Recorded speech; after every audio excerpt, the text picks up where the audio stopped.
come to tell you a little story.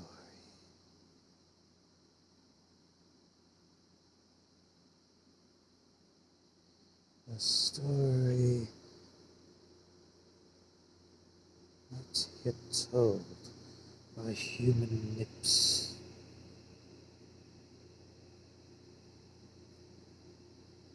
but will be by werewolf lips. From my own voice to my own paws, I will tell you the story. The story of when one of the urban legends of the railroads came to haunt America Northern Railroad. Face me. Face me. Face me as I tell my story. Get comfy, human.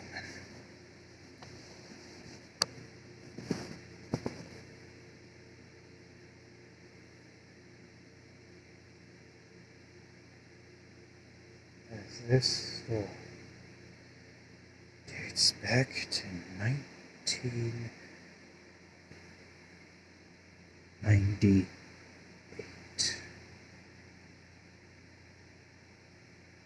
Early 1998.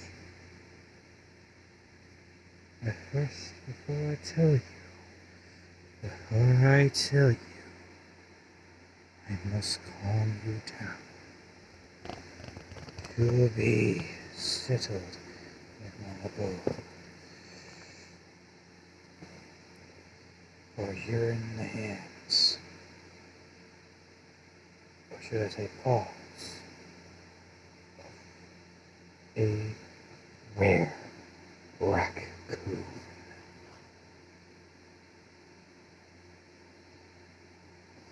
This story has been told by a famous rare raccoon of his time.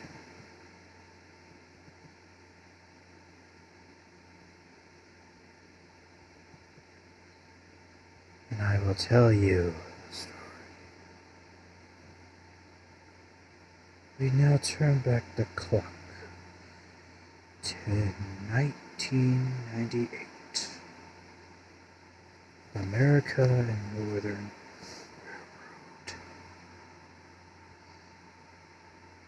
It was the most bleakest and darkest nights of June. It was raining outside,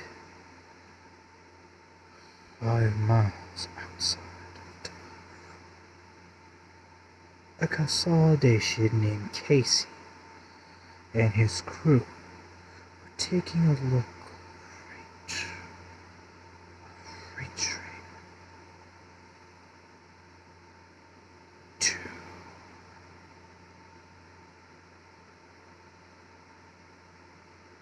the Twin Cities.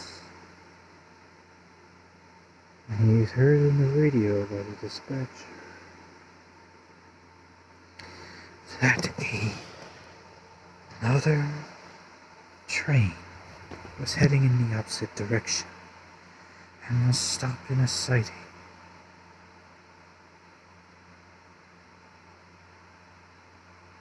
For the train to pass by, little did he know, this night will haunt his mind.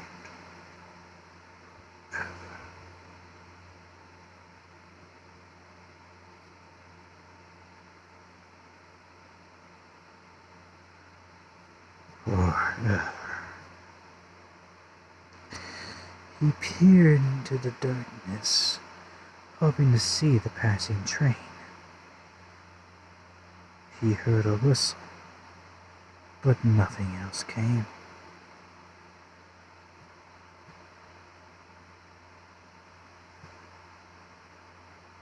The whistle was high-pitched and unfamiliar, but it was so faint you couldn't tell. And it got louder and louder and louder and louder, loud enough to be heard.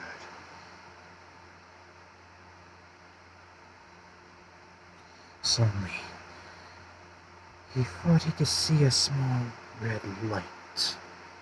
Faint, grew, as he felt the rails vibrate. He knew all of his friends were either in the Twin Cities or Duluth, either unavailable or shutting down for the night. Casey could only gulp as he saw the mysterious train approaching him. Then, with a high-pitched whistle, the engine soon came into appearance.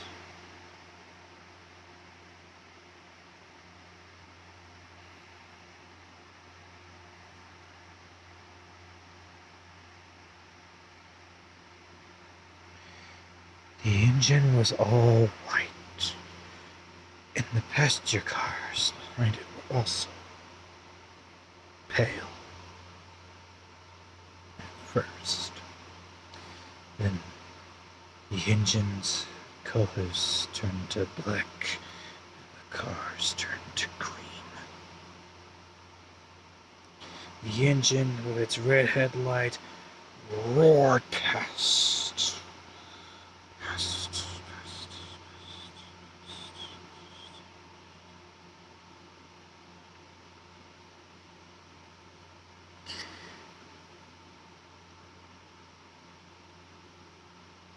And then vanish. The next day, Casey came home completely shocked after seeing the train go by, and saw it vanish right in front of his own eyes. He feared the worst. Little did he know that he'll be the first A&R engine to have ever seen and felt the dread of Train 13. An engine mentioned in rumors and legends, and mentioned only whispers,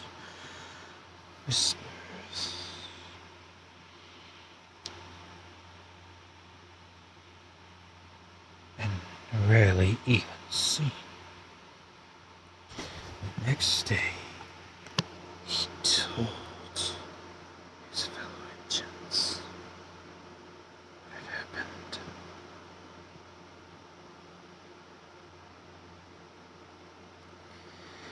He was spooked out of his mind, but he gave a good description of the engine and its consists. The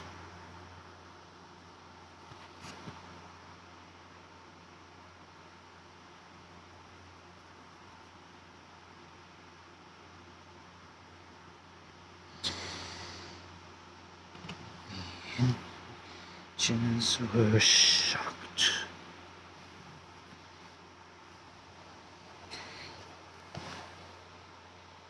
Well, most of them. The diesels didn't even understand.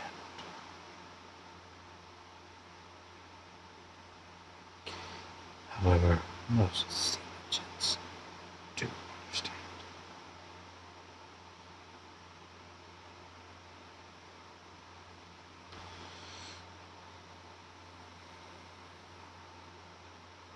Steam engines. I mean, the fear This may not be the only sighting of 13, but none of them knew his past, except for one, apparently. Comet, the former New Jersey Central, P-35, P-45, Pacific, that of course, that will be Blue Comet. And he was, of course, numbered 831.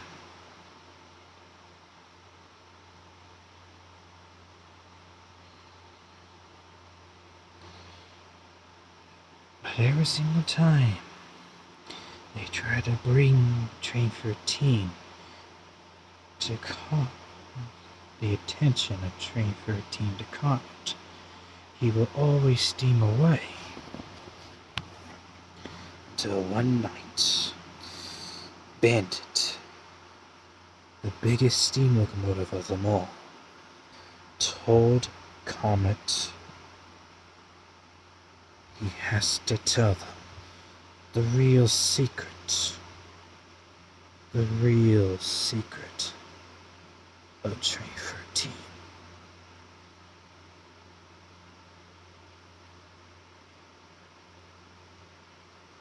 Comet soon shouted, all right, I'll tell you. And told the story of Train 13, his real story. And this was the story he told.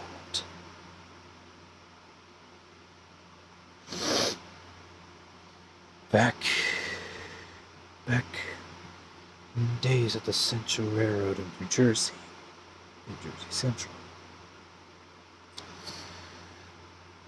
there were 3 P-45, P-47s pulling Comet. However, one was painted green, and the others were painted black. One was numbered 835, named Tom.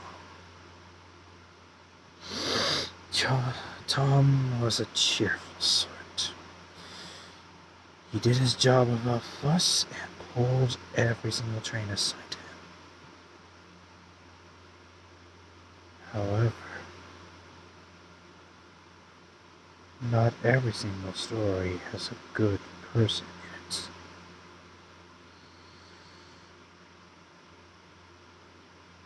The yard that Tom was working in was run by a hurtful, hateful man.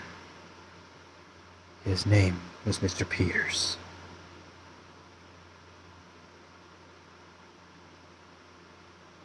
Mr. Peters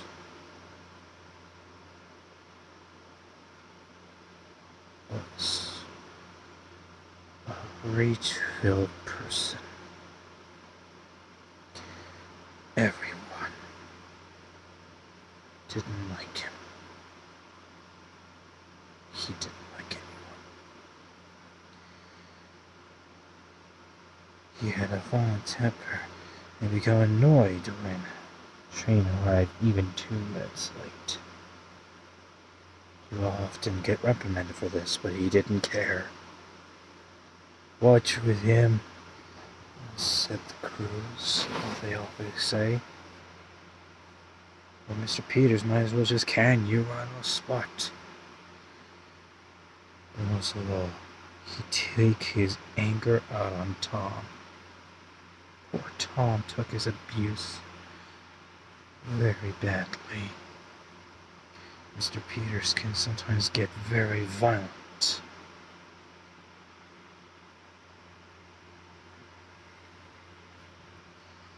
So one day, after receiving a hurtful reprimand from head office, Mr. Peters decided to take it out on his bosses and Tom once and for all. The directors were taken a passenger train. A total of 10 coaches, along with their families. It was New Year's. The directors, some yard foremen, some yard masters, train masters, and their families on board a 10 passenger car train. And Tom got the honor pull. He pulled up gently to the long rank of 10 coaches. And what I said coaches. 5 coaches, a sleeper.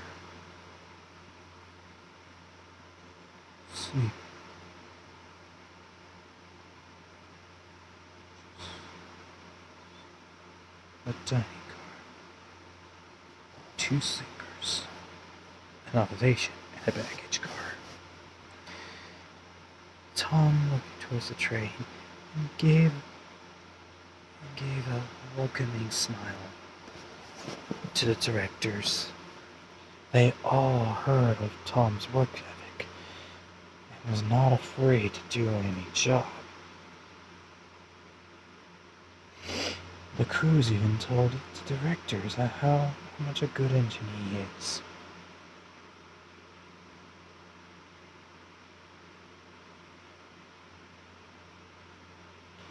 And the directors were very happy to see such a really nice engine. So they rode down the Thomasville Road, which is a line between Thomasville, Pennsylvania, and Pittsburgh. They left Pittsburgh at exactly 10 o'clock, heading towards Thomasville, where they will arrive at the hotel there, and will celebrate the New Year's at the hotel.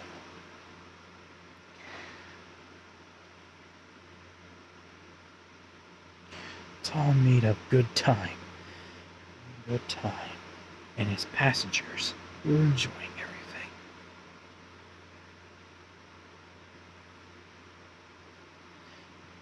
The directors' families were in sleeper cars.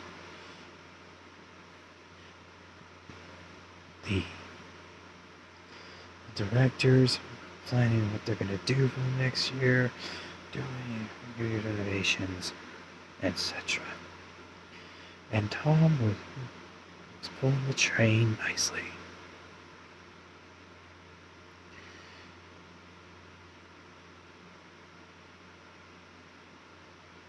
The snow was falling gently, but it didn't bother Tom. His boiler was warm and he felt very comfortable and happy as he pulled the train east.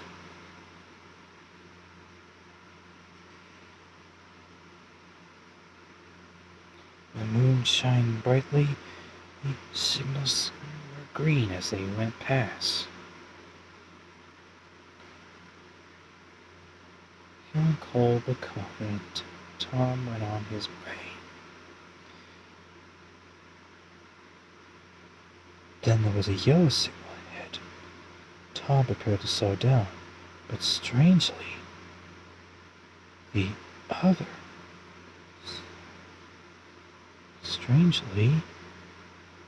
next signal was green. "All clear, Tom," said his engineer named Brian. "Off we go."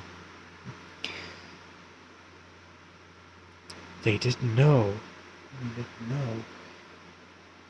that Mr. Peters deliberately told the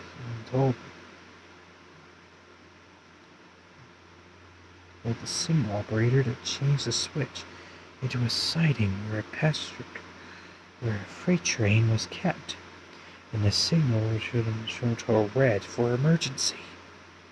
But unfortunately, Mr. Peters had hired some goons to sabotage the signal. The conductor of the freight train went out with the brakeman. As they stood outside the mechanic in the villa of the caboose to watch the director's train go by and wave. When they heard the train, they looked back and saw Tom's headlight, but it was on the wrong track, their track. They saw that Tom was heading right towards them at 65 miles per hour.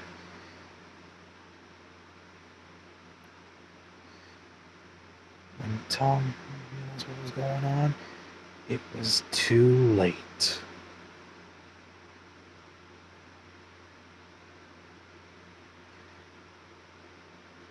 The freight conductor and the rear brakeman of the freight train soon jumped off in time, but Tom and his crew and most of his passengers weren't so lucky. Tom careened into the back of the freight train and fell down the ravine, taking his passenger cars with him.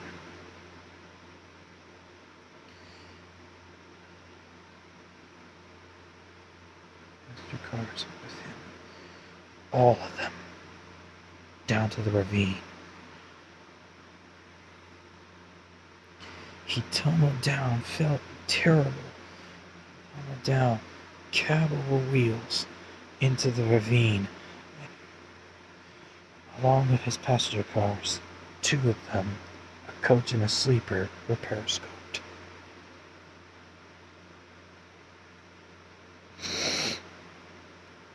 And when he landed in the stream, the pain inside Tom's boiler became unbearable, and then it exploded, killing poor Tom and his crew. Among all of the 5,000 passengers,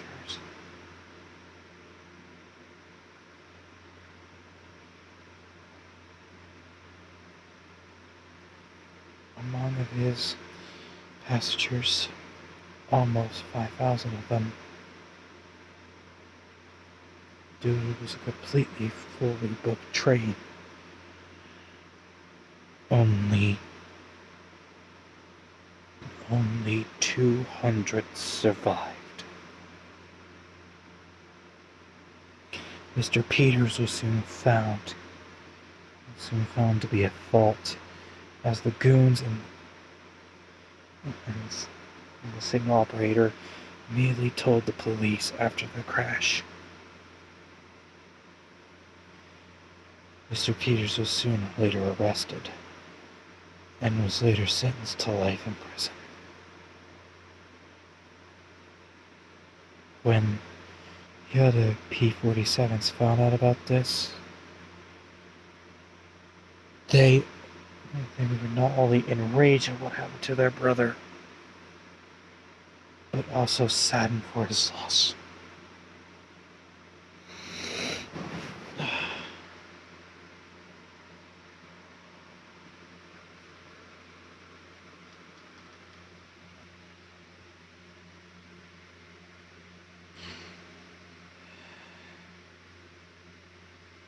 And when they heard the verdict that Mr. Peters was sentenced to life in prison without parole on accounts of murder and espionage,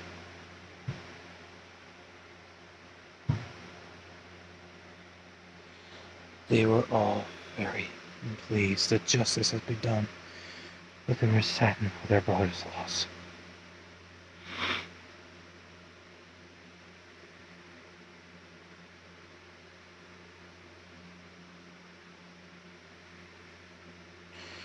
And that is the story of what happened to my dear brother, Tom, said Comet, his eyes near to tears. We were all saddened for his loss. But it wasn't the end, said Comet. Comet later told the engines Um, because he was abused. I was caring for the train. He's now haunted. To haunt the rails. Haunt the rails of North America.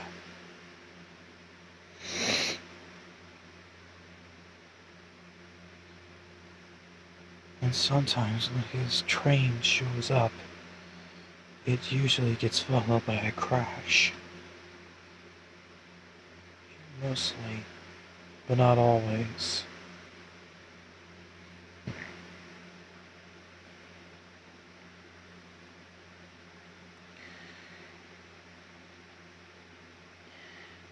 In fact, some rumors may say that he carries the spirits of the dead to either heaven or hell, and sometimes brings the long arm and the blade sword of justice to those who deserves it. However, this rumor has been subject to debate.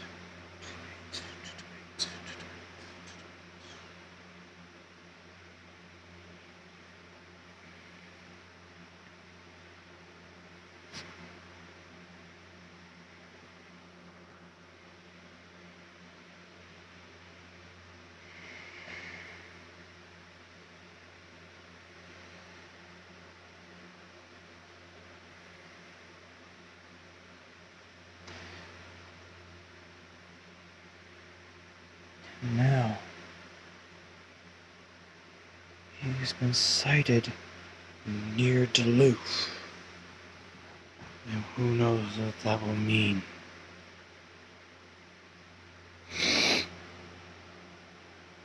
For any of us, said Comet.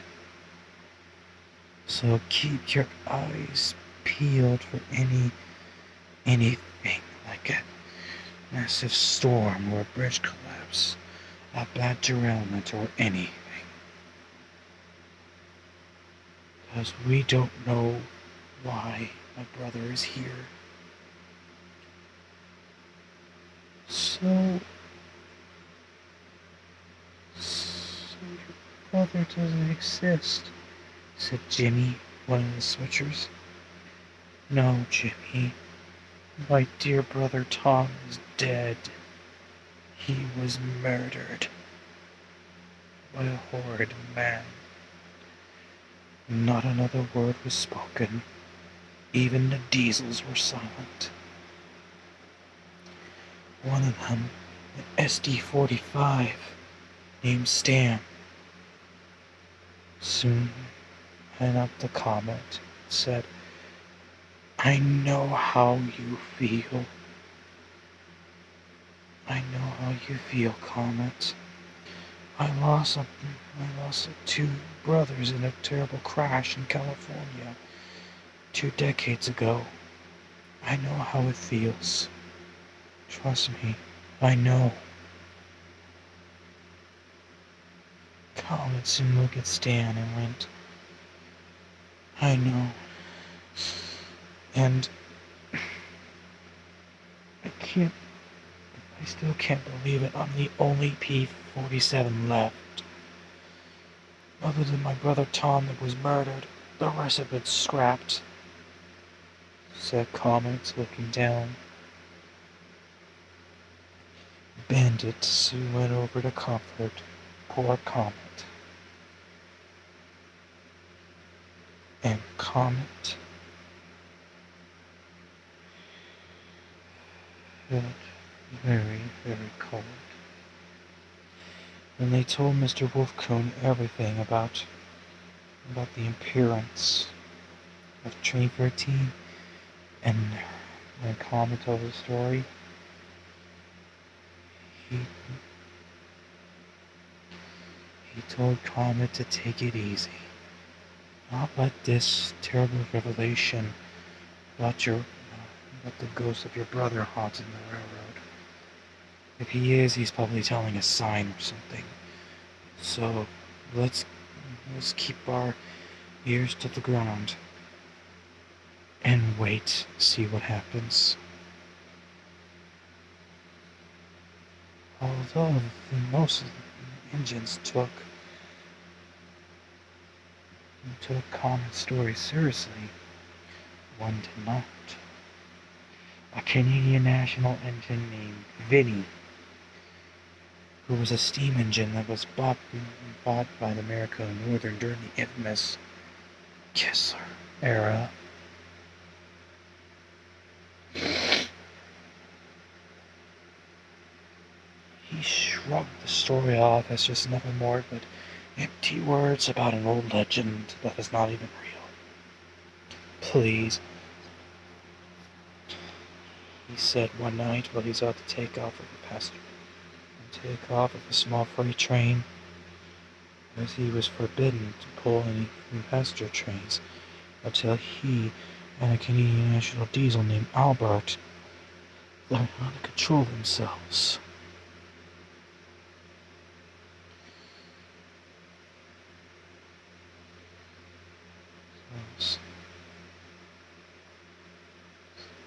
He shrugged the story off like it was just nothing. Please, he said, I've been working on this railroad for decades now, and I haven't seen no engine for a T. He ain't back from the dead at all. He's just nothing but rumor. However, when he left the yard heading south to Detroit, he felt a cold, dark feeling that he was being watched from afar.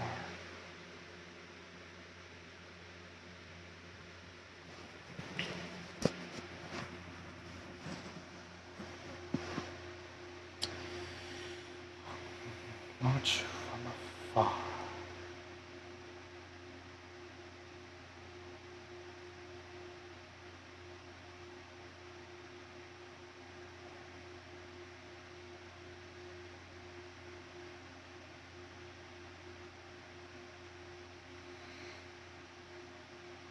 As he went down the main line, heading south,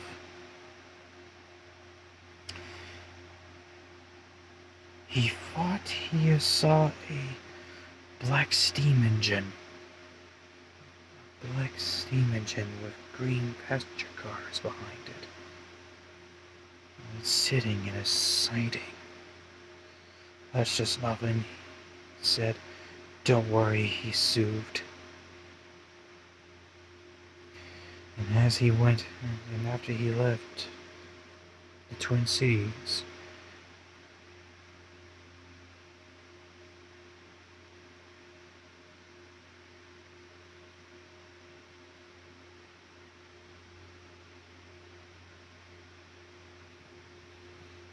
he began to see the engine and its train again, and again. It looked like the engine was everywhere and coming from everywhere and nowhere at once. That's not nothing. Get away from me, he said. The engine seemed to be everywhere. It even was running alongside him.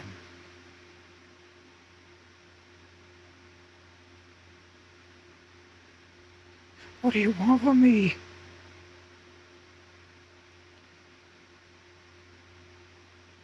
He was too busy getting away from Ninja 13. He thought he heard a loud voice shouting, "Stop! Stop now!"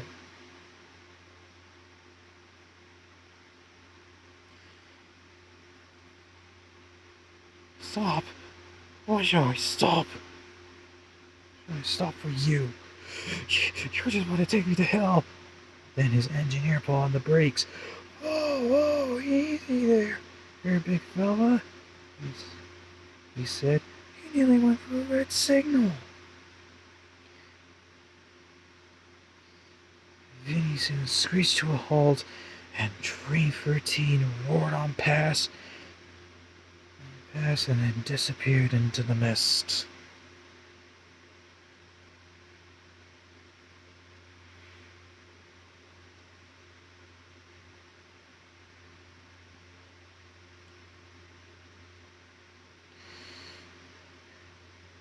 What was that about? Said Vinny's fireman, scratching his head. Vinny was panting like mad. It was, it was 13. It was 13. It was 13.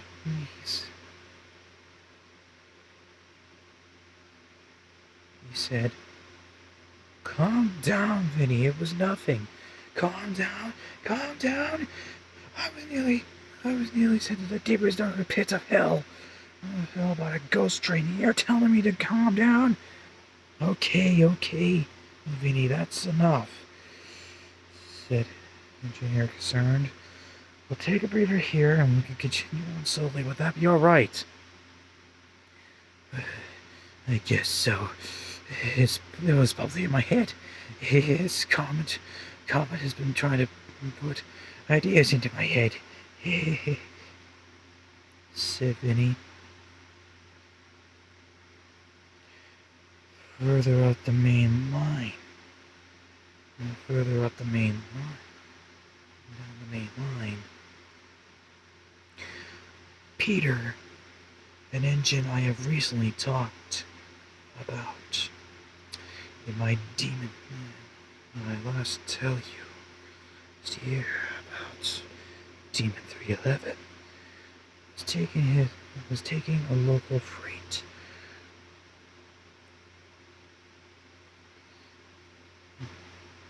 From Detroit heading north. Everything was as it always was, till Peter turned the long straight towards northward. Suddenly he saw an engine right in front of him.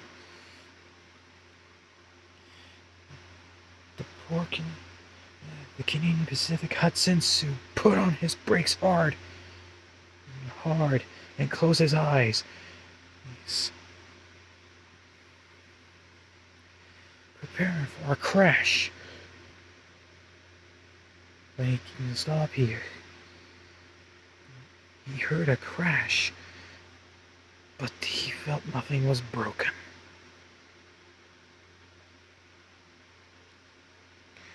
He then looked around. Engine 13 was nowhere to be seen.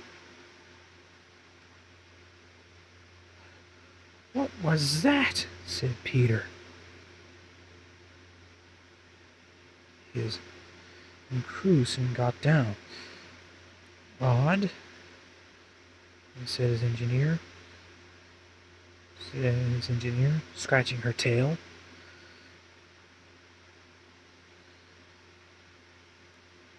"Yeah, it is weird," said his fireman.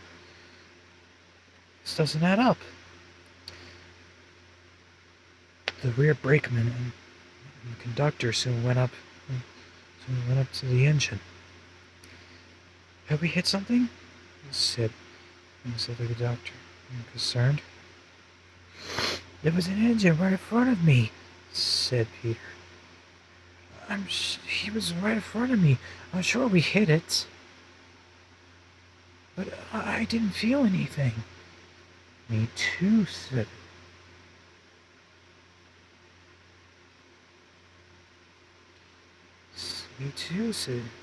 his engineer.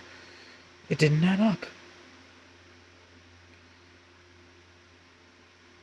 "I felt the jolt.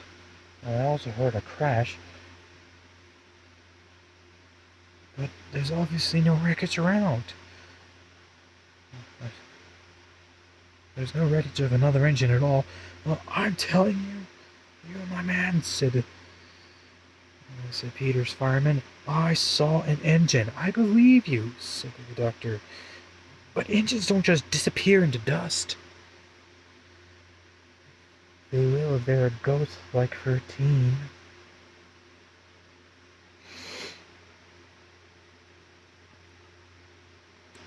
said Peter, wearily. Back in Duluth.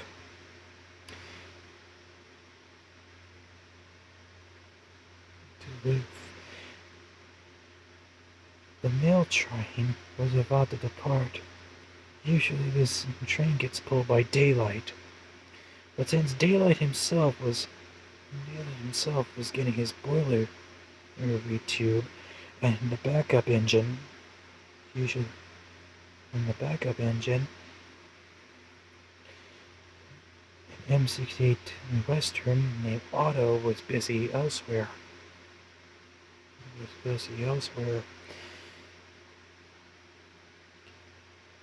Chief was asked to take the train.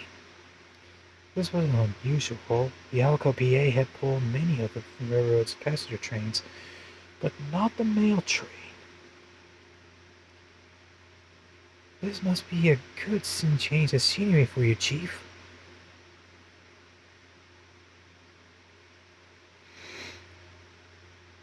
Said Jimmy, after he put the train into place. It certainly will be a good change of scenery for me, and a good change of pace. I should take this train more often. I think you might want to talk to Daylight about that, chuckled Jimmy. Well, I better get moving. Well, I think it's about time to get moving. The conductor's giving me the high sign. I hope that the delays will not cause. I'm only going to go down to the Twin Cities.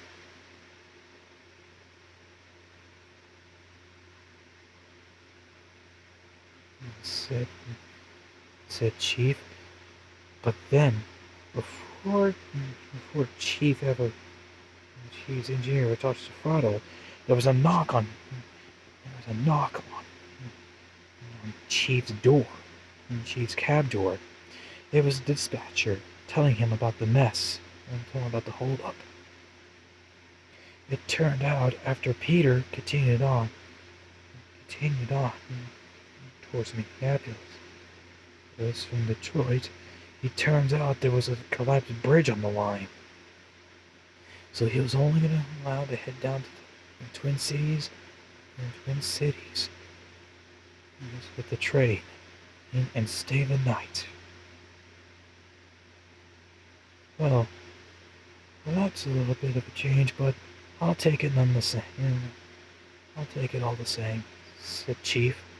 Good luck on the run, and let's all hope that bridge gets repaired, said Jimmy.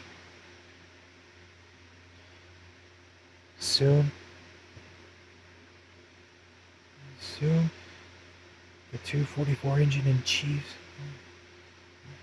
244 upright movers soon groaned and kicked it and coughed to life, blew in smoke.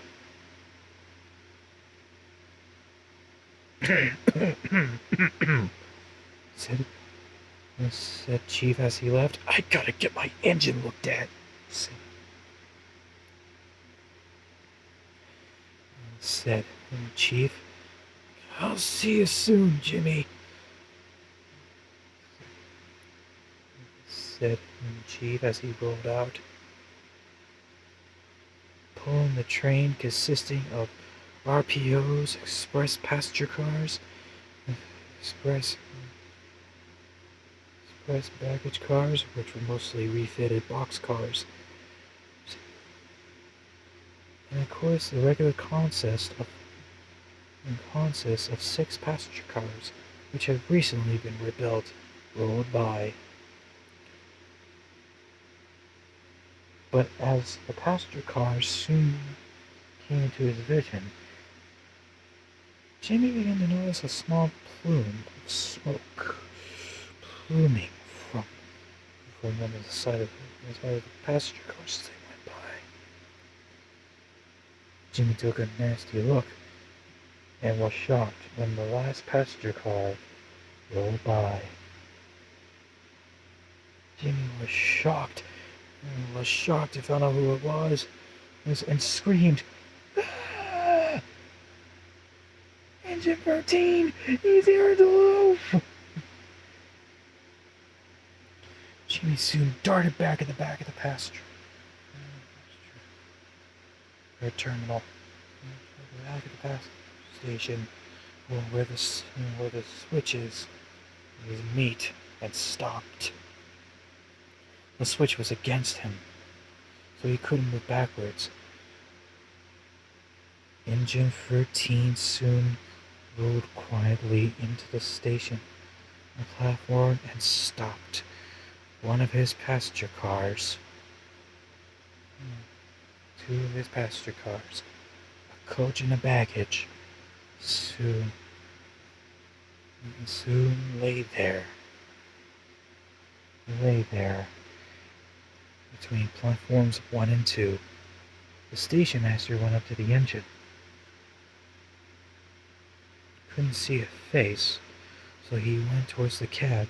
"Hey, move the train! You're not scheduled to be here!" The crew gave no reply. "I'm talking to you! Hey!" he shouted.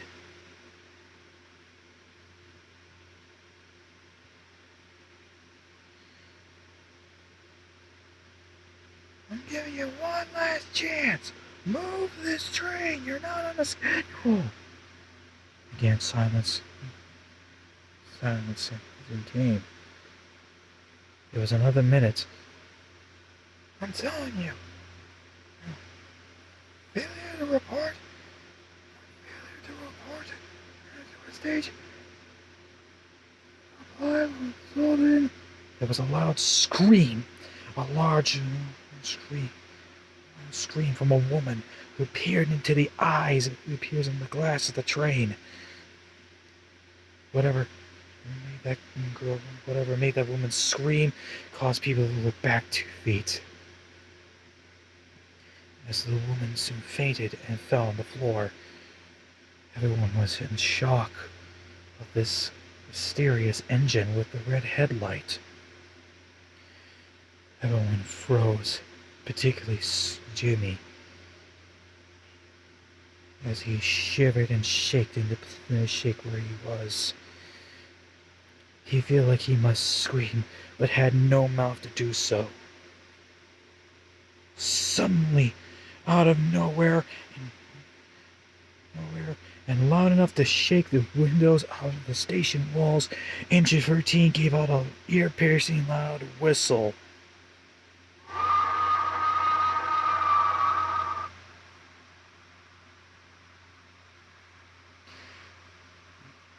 With some wheel slip and catching speed, he soon moved out of the passenger station, and roared past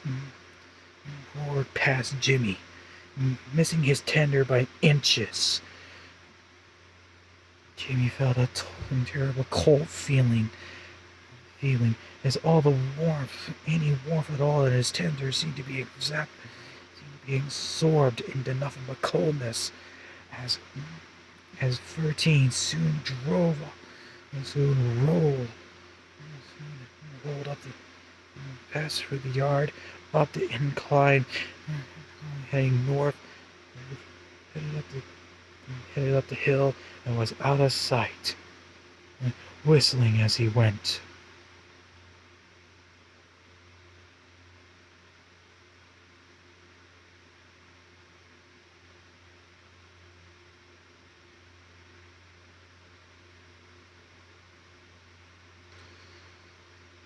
Silence soon fell on the station again. The fainted woman was taken to a hospital. Whatever was in 13's passenger car spooked her to the core, as she will spend the rest of her days as a gibbering wreck inside of an asylum.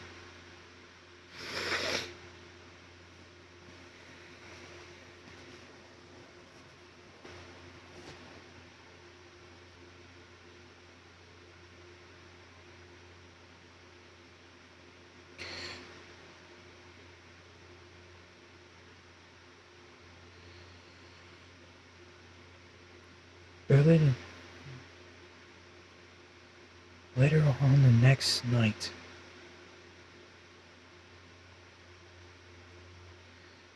Bandit and Tex were double-heading an ore train.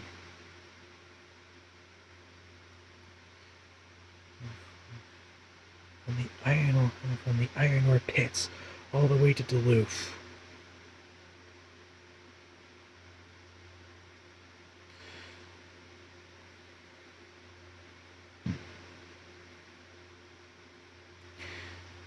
Both the Challenger and the Texas type were pulling a 180-car train up the incline and pulling it as hard as they could. Whew, I didn't know they required this much iron ore. How much taconite did they really need to make a car? said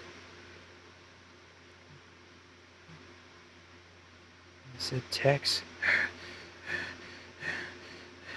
Never heard them say, but keep pushing. Keep pushing, Tex. Keep pulling, Tex, said Bandit. Challenger was out of breath. But I think this is enough iron ore to make a battleship out of, if they still use battleships.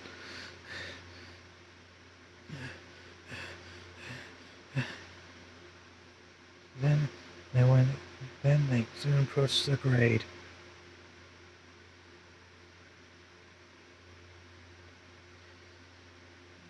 Then they soon stopped at a signal, heading downgrade.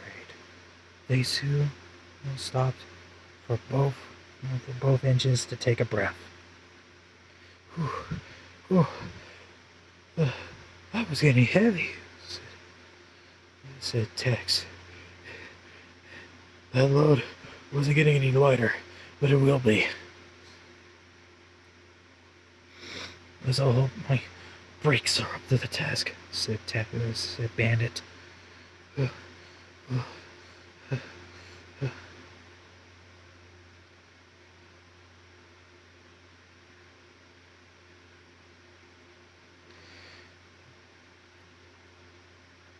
Then they saw what seemed to be a black steam engine pulling something. They soon saw what it was, but they were too tired to be spooked.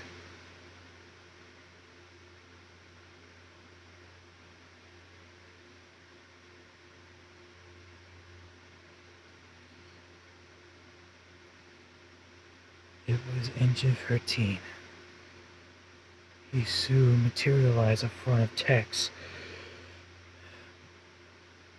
Both engines were terrified, as well as their crews, as they saw the specter right in front of them. The engine just sit there, looking them over.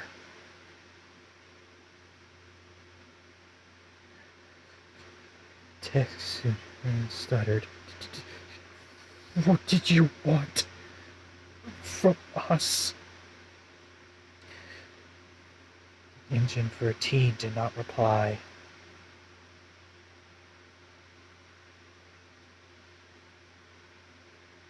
Bandit then spoke up. You know your brother Comet works for us, right? He pulls the Comet commuter, said Bandit. For a Challenger, he did feel small.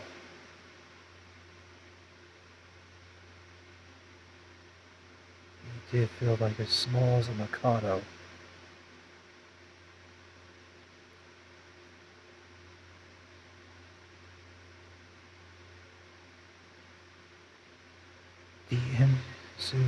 Engine 13 soon pulled up forward. and there seemed to be a whispering voice. What did it say? Said Bandit. Bandit, how you starting to lose that mind? Lose that mind of yours? Said Tex. Ghosts don't talk. Be quiet, Tex. Said Bandit. You could hear it in the wind. The whisper became louder. Stop. Stop. Don't go forward. Don't go forward. Said the whispering voice. Why? Why should we even go forward? Engine 14 did not reply. Instead, he began the reverse.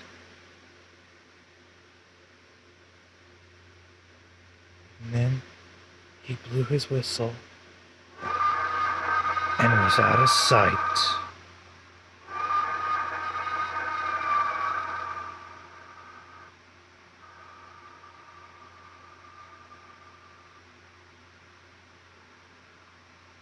Why should we even go forward?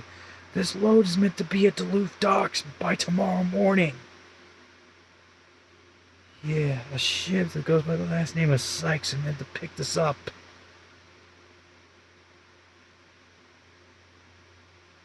Meant to pick this up by tomorrow morning.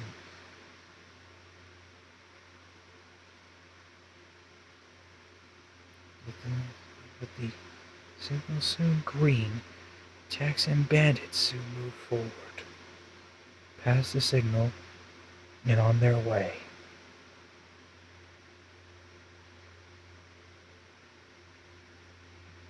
Bandit and Tex was quiet.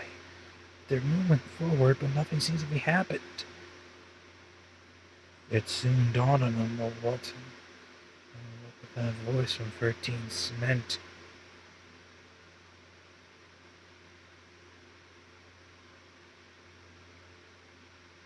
As the two engines went down grade towards Duluth, they kept their speed, but Bandit's brakes creaked loudly. Sheesh, Bandit, you really need to get those brake shoes replaced.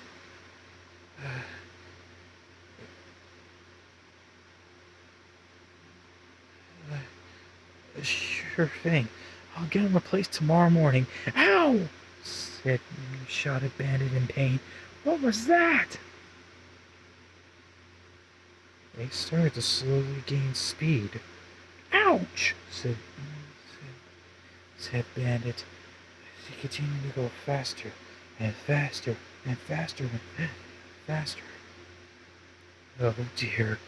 Oh dear. Oh crap, said Bandit. I knew I should have had these shoes replaced.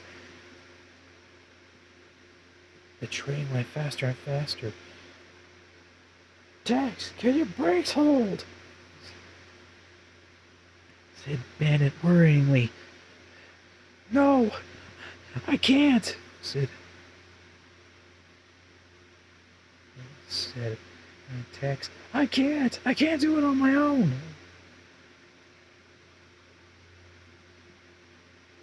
But now 45 miles an hour and increasing its speed. Oh no, oh no, oh no, said Bandit. I can't hold them.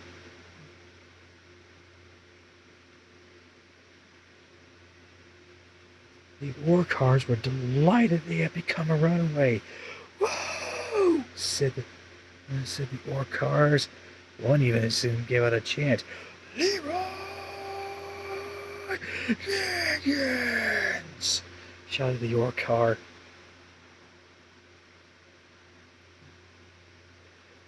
Oh shit. We're gonna have to brake hard. We have to brake them now,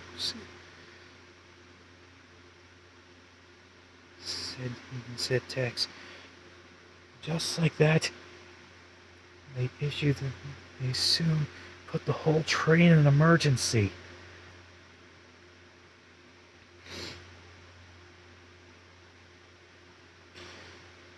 But all they did was squealing along, reaching 5 miles an hour. Tex, the engineer, saw the speedometer and soon radioed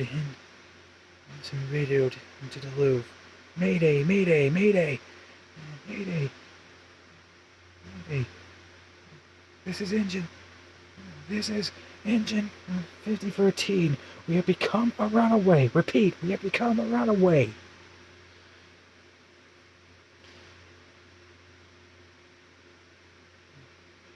The alarm soon heard. The alarm soon given at Duluth Freight Yard. Jack was pulling some freight cars.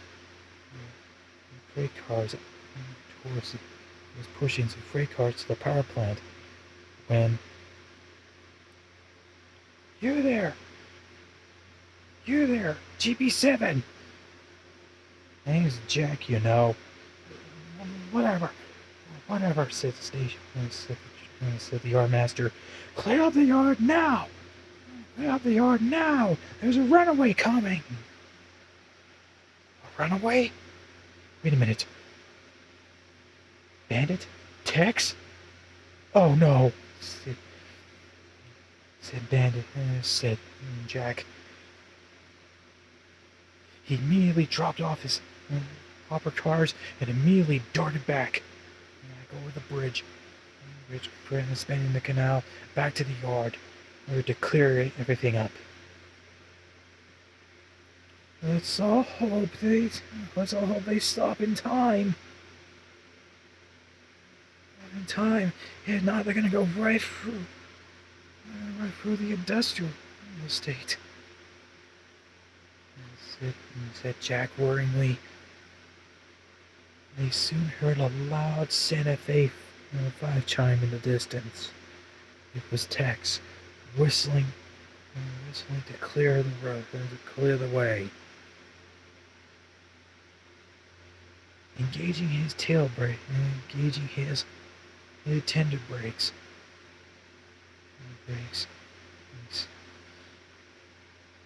Bandit, along with Tex, tried to keep the train under control as they tilted over the curve leading into the yard. They themselves leaded into the yard intact, but some of the ore cars weren't so lucky. They tumbled off the tracks and tumbled down the hillside below.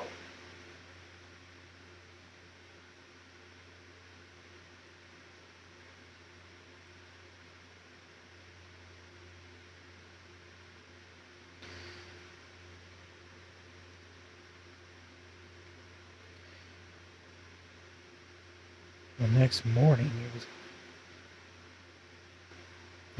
morning, work crews were cleaning up the mess. Both Bandit and Tex were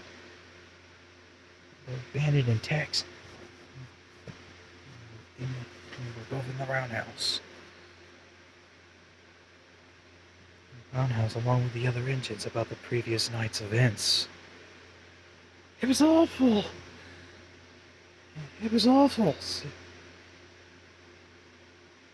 said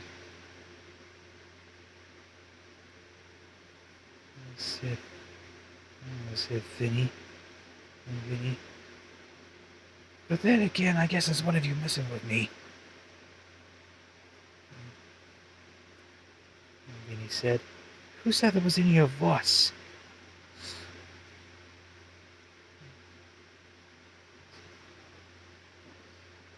Phineas soon barked back. How would you like it? Engine you made. Got another engine playing musical lines right in front of your eyes while you're in movement. Oh, like you did. Oh, like you did with the Josh that one time. Yeah, that. Yeah, that. Yeah, that. Yeah, Josh is stop time. Yeah, you made Josh stop so hard. He bumped Zephyr's front end and messed up his plow.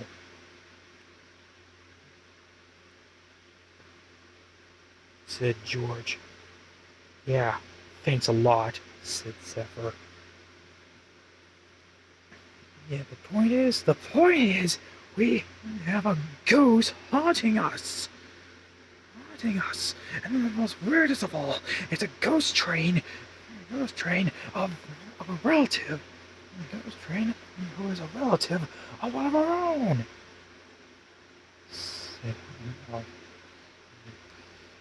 Said Tex angrily.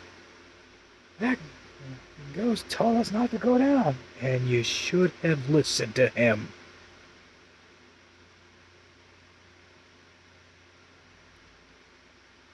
Said a familiar voice. It was Mr. Wolfcoon. Spectre or not, it's very important where you heed warnings. Bandit, you're not to blame for the runaway, but next time, get your brakes checked. Yes, sir. Sorry for the mess. The mess wasn't entirely your fault. Those old cars hadn't been maintained in years. Anyway, Comet is coming back in. He'll probably sort this all out.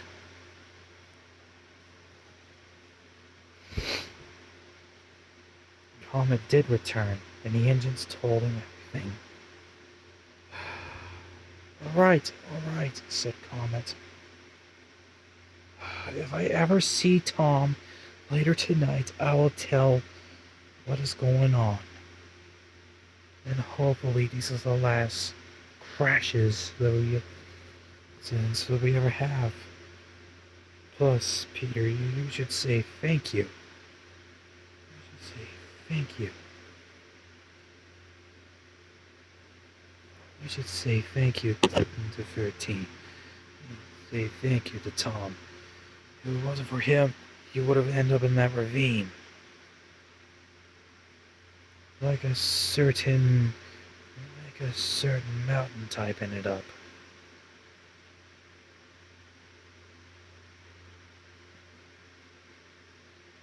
Peter looked down. He remembered what happened to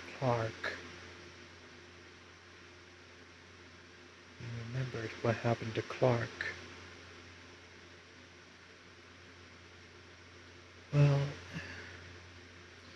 at least he may have seen some peace.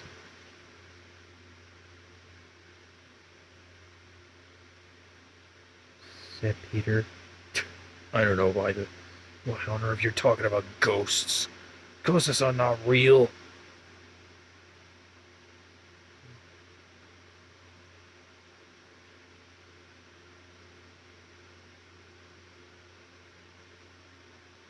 Ghosts are not real, said Albert.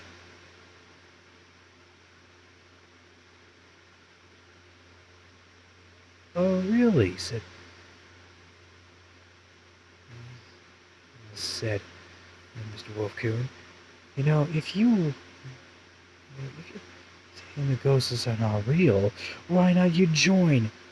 Why not you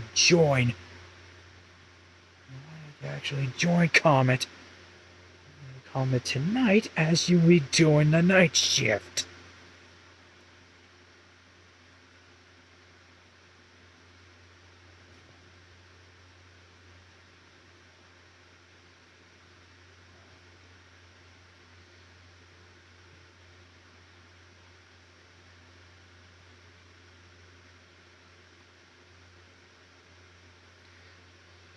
Albert soon cringed, while the others giggled, and some even spilled out their laughter.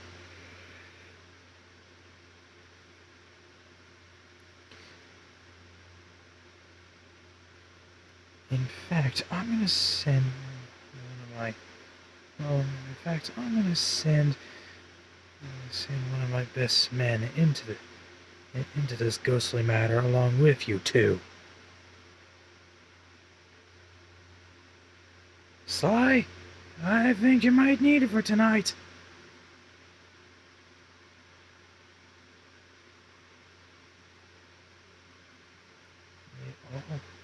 They knew. The engine's watch as Mr. Cooper soon walked onto the turntable.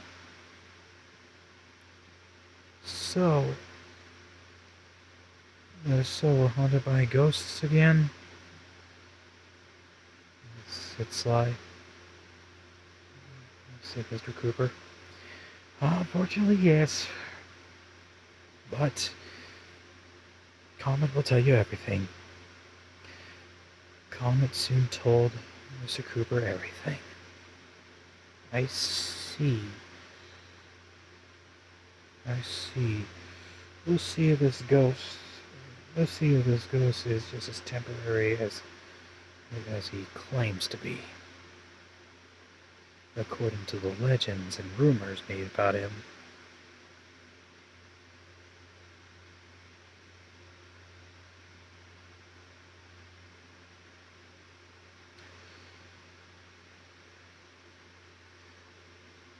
Night soon later came. Comet, Albert, and Mr. Cooper were outside the station, doing most of the work done by the delight of Jimmy. He soon made a beeline towards the roundhouse.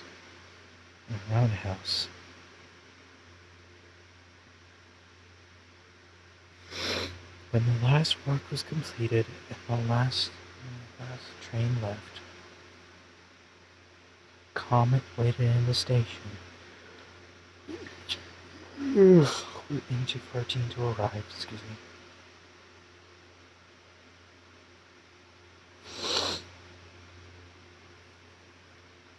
Comet was about to give up.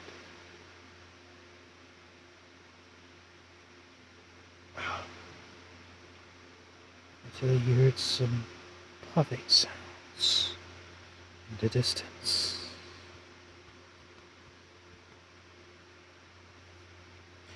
He knew there were no other engines scheduled to arrive. It could be only one engine. And it was. Engine 13 soon pulled into the station.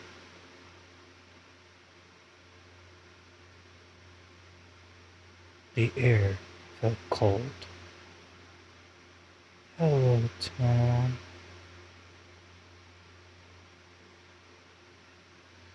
It seems you're running at night mostly, said Comet. You know, me and the other P-47s missed you. But why are you here? Are there going to be more tragedies? Are there going to be more accidents? Please don't tell me when the passenger train's going to crash.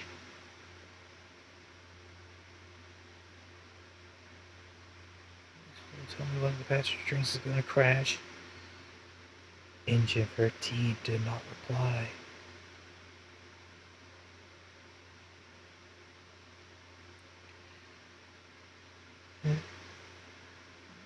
Please tell me bandits ran away. Was the last of it?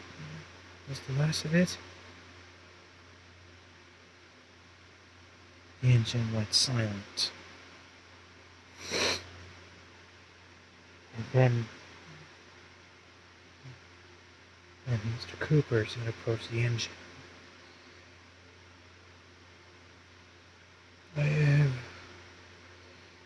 So you are the legendary 13, eh?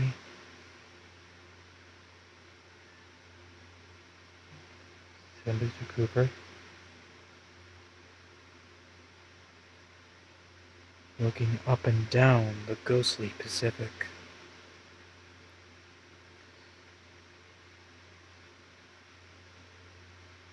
Why are you here? Why are you here? What's good? What is your main focus here?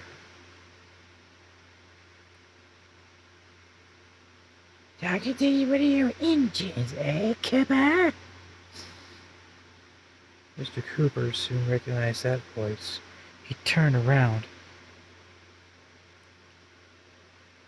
There was a popped-up woman.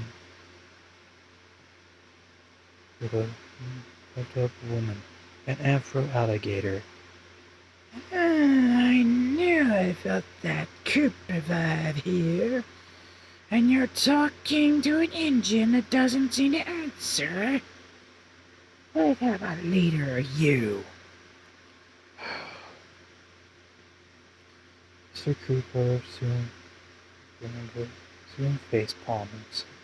facepalm inside.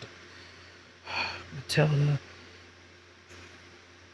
why are you here? I know you are responsible for my father's death, but tell me, why are you here? I want to give revenge to what you did to me in Haiti, said Matilda. David, I'm going to take you out right now. She soon jumped. I felt the coldly presence of her teen's baggage car. Wait She soon stood up and looked at the train and how cold it was. Wait a minute. This is no ordinary train. This is one of these phantom trains. I hope this is not the one wanted by one that Clockwork warned me not to go. Before she even finished her sentence, one of the baggage doors opened, and a terrible wind soon enveloped the whole station. It felt like a whirlwind had just came out, dragging Matilda towards the passenger cars. I knew it! I knew it! This was the train! The train that Clockwork warned me about! Said Matilda. You may have won this time, Phantom Engine, but my associates will be ready. See you in hell, Sly Cooper. Matilda lost her grip and was absorbed into the passenger, absorbed into the box, absorbed into the baggage car, with the door shut with a bang.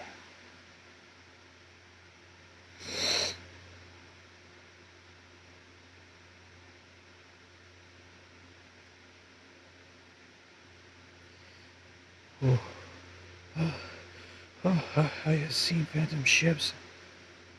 And even souls that was contained by a wolf priestess, but that was insane, said Mr. Cooper, dusting himself up, getting his hat back on. Mr. Cooper, who was that? Said Comet. A story for another day, said Mr. Cooper. Then I heard a purring sound. Hey, Comet Boy! Oh no. Mr. Cooper, Comet rolled his eyes. Oh, here we go. As Albert soon rolled up. I had to do all the work all by myself, and it's all because of... He stopped and saw the train that was sitting on the platform. So, this is the Phantom Engine, isn't it? Oh, he doesn't look too scary, said Albert, approaching 13. Wanted to get up close and personal with the Phantom. Albert, don't! You're making a great mistake! Oh, come on. Looks scary, but he looks absolutely harmless. Oh, yeah. I get you, just nothing but dust. You're nothing more. But then, then 13's headlights soon turned extra bright, and blew his whistle loud. Soon blew his whistle louder than so loud it was even heard into the bay.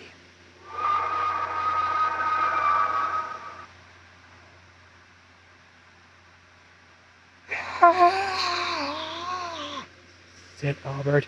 I'm getting the hell out of here. And soon back into the servicing station. Never wanted to leave out there until morning.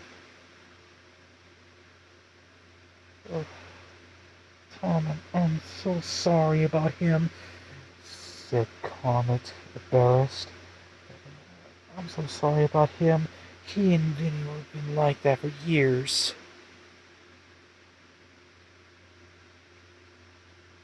The Phantom engine soon turned off his headlight.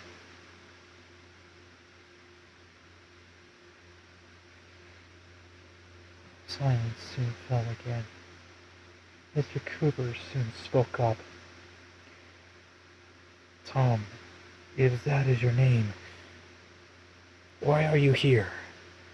Why are you here? Just to send one of the people that murdered my father and my mother, that murdered my parents away, or is it another reason? The engine gave off a silent hiss.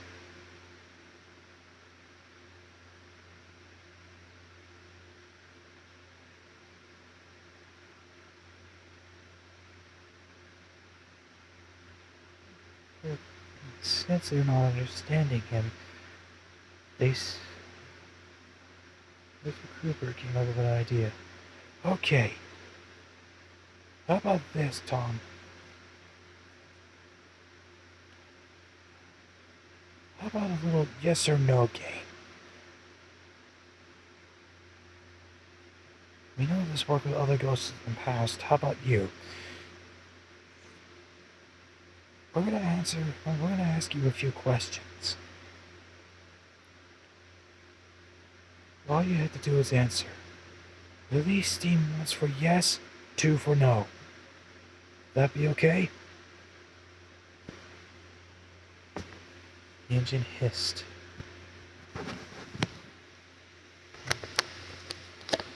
Okay, here we go. Tom, are you here to haunt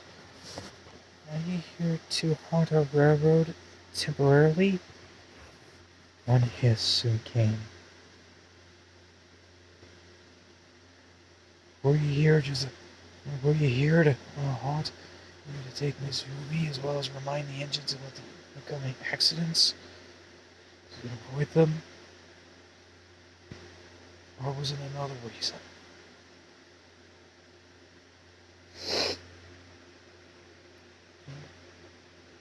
Tom soon hissed twice. So it's another reason then, said Mr. Cooper. Spectre soon hissed at his once.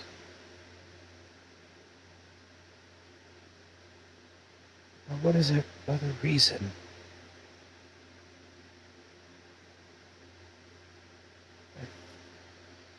Then they noticed something. Something was emerging on 13's mailbox door. It turned out to be what used to be eyes. Just 2 hollowed out sockets and a mouth.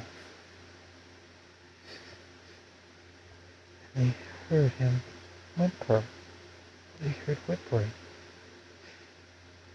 I don't want to do this anymore. Said Tom. Cold. The voice sounded very crackled and scared. I just want to see my kind again. All my brothers and sisters were gone, other than you. But not me. Not me. Said Tom. I had to take the souls of the dead to the afterlife. I just want to move on. Said Tom sadly.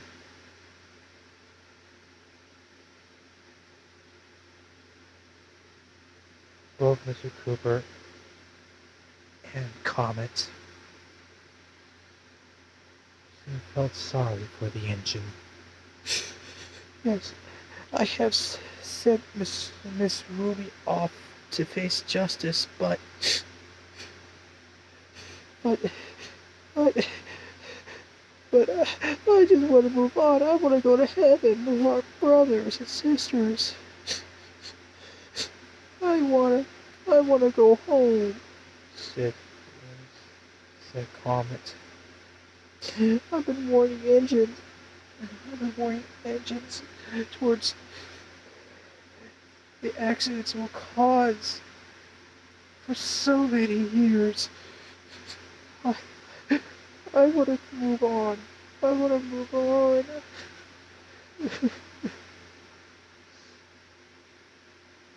Said Tom, tears rolling up in his eye sockets. I want to go home. I want to go to heaven. Said Tom. But no, I have to be the one. I have to be the one to capture the wanted souls, the ones who can cheat death by lasting for eternity. I want to move on. I just want to move on. I don't want to deal with them anymore. Said the Glyph Inspector. But Tom, said Mr. Cooper, you're already doing the right thing. You're doing the correct thing. why? How is that? Said Tom. You are looking after us. No way. You're basically another Grigory. A Grigory? It's Greek. It's Greek, Tom, and it means watcher. Oh, but I still... I know you want to move on, said Comet, but you have been given an assignment that no other Spectre can do. Well, except for one, but he is rarely seen. You mean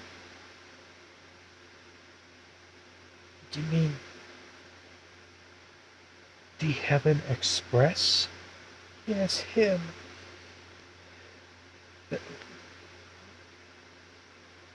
Do you see what he looks like?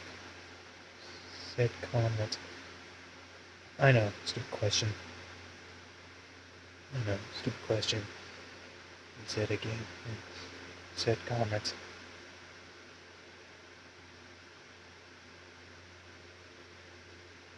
Anyway, Tom, said Mr. Cooper, you're doing the right thing. You're helping, sending your help watching out the railroad against any crashes. You're telling engines to stop what they're doing because something was about to happen. Although sometimes those warnings can go unheeded.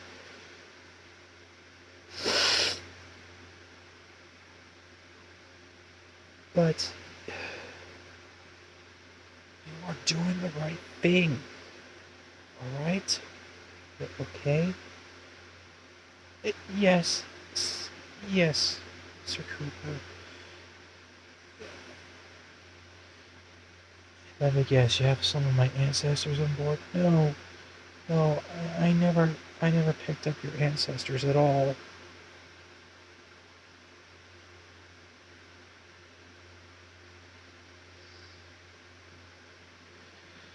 Well, anyway, I think it's time you better get back out on the railroad, and get back out on the road. It's almost daylight, and I'm very tired. I just want to go back. I just want to go to sleep. Go to sleep right now. I'll tell I'll tell my boss, and Hum can tell who you are. Oh, one more thing.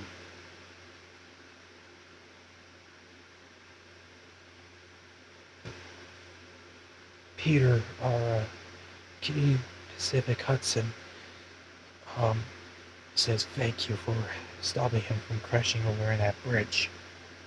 Well, Tom said, tell him I said, tell him I said you're welcome. And make sure he's watch over himself. Will do. Anyway, I must get going. I gotta take this terrible person over to meet her final judgment. You know how it is. Indeed. Indeed. Said Comet. First becomes the death, but after this the judgment. Said Comet's engineer. Very true, said Tom. And Tom, this is all the wrecks that we're gonna have? For now, at least, yes. But there will be more come in the years to come. Really? Yes. And I'm so sorry if I ever spooked you all. I didn't mean to scare you, said Tom. You were not to blame for your appearance. Now, you better get going. Our train of the dead still has a job to do, even though he wants to go back home. Very true. And is it true what happened to Mr. Peterson after Mr. Peters? Yes, he died in prison. Good, because he's now lying in hell after what he did to me and my passengers. He made me kill my passengers. Seeing our passengers killed, or even letting them down, is one of the terrible fears as a passenger engine. You have it, I have it, even our GS4 has it. Really? You have a GS4? Yeah. Well, people call him a GS4, he's actually a GS5. His name is Luke Golden State, but we call him Daylight. Rolls off the tongue better for him. Oh, okay. Well, I better get moving then.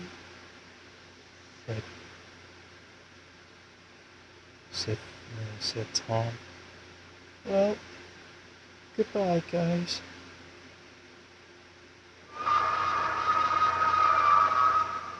I better get a move on, said Comet after blowing his whistle. It was eerie, yes, this time, but it wasn't as loud. And then Tom quietly rolled out of... Goodbye, brother.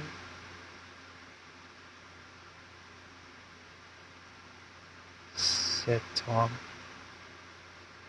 We'll meet again one day.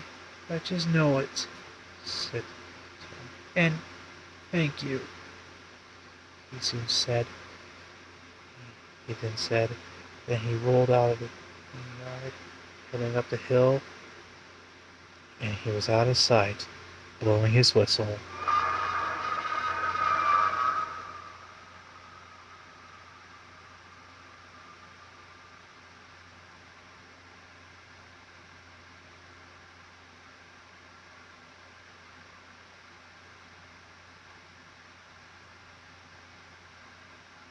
Comet and Mr. Cooper soon looked back over what just transpired. Though things were, although, although they wished they could have said more to him, Comet felt like it wasn't his or Mr. Cooper's place to say such things. They just hoped their words had meaning.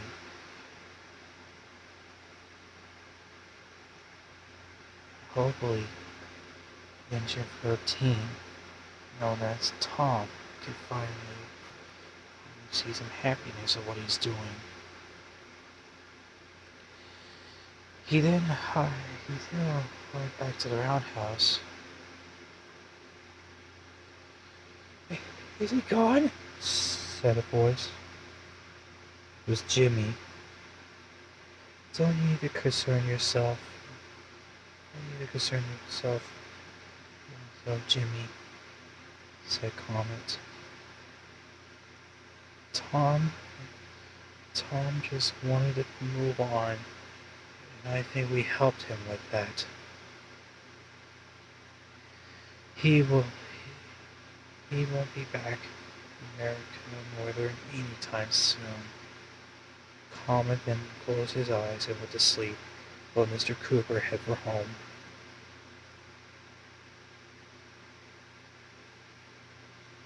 Jimmy soon looked out towards the darkness with Peter. They thought they had remembered hearing a eerie whistle, the apparition of a steam train heading up the grade with 10 passenger cars in tow. I sure hope so, said Jimmy. The days went by. And everything returned to normal. Bandit got his brakes fixed and vowed to make sure to check them again when he goes out. Tex vowed the same. The collapsed and damaged structures of the railroad were soon replaced and soon strengthened. Mr. Wolfkin soon later told about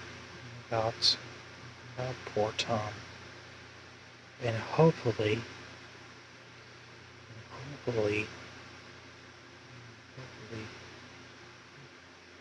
and secretly hope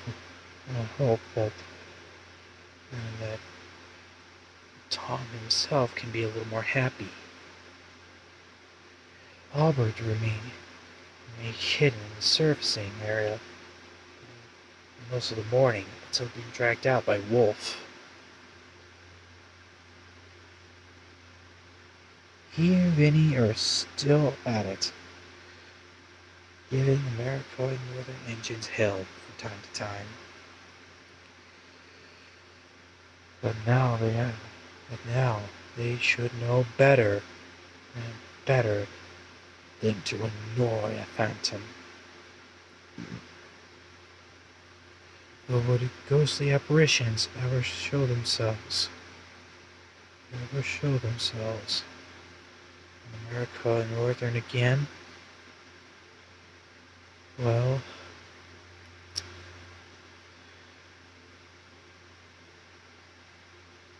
let's just say many of these ghost sightings were just getting started. And this is a story when Engine 13 came to America Northern with this consist. He's now a much more happier phantom as he was before. He knows what he does is important, and in 2011 he will return to America Northern, but that's another story. I hope I have pleased you more than enough. Now, who was the rare raccoon that told me the story? Well, it was Sly himself who told me. Now, I have hopefully I gave you a little story for you to ponder. Now, with some brushing of my tail, I can finally get you to sleep. Now,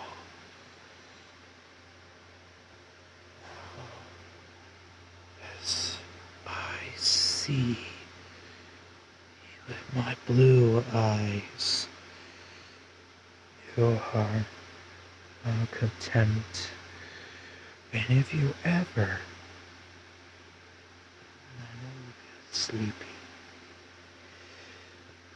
before you go into that dream world, you must remember this.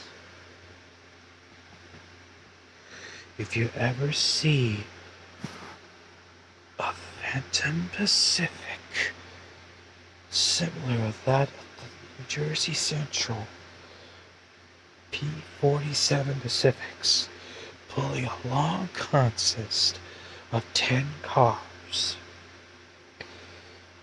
please remember the truth. He is just watching. He's not vicious. He's not violent. But he is watching. He is always watching the railroad. The railroads of North America.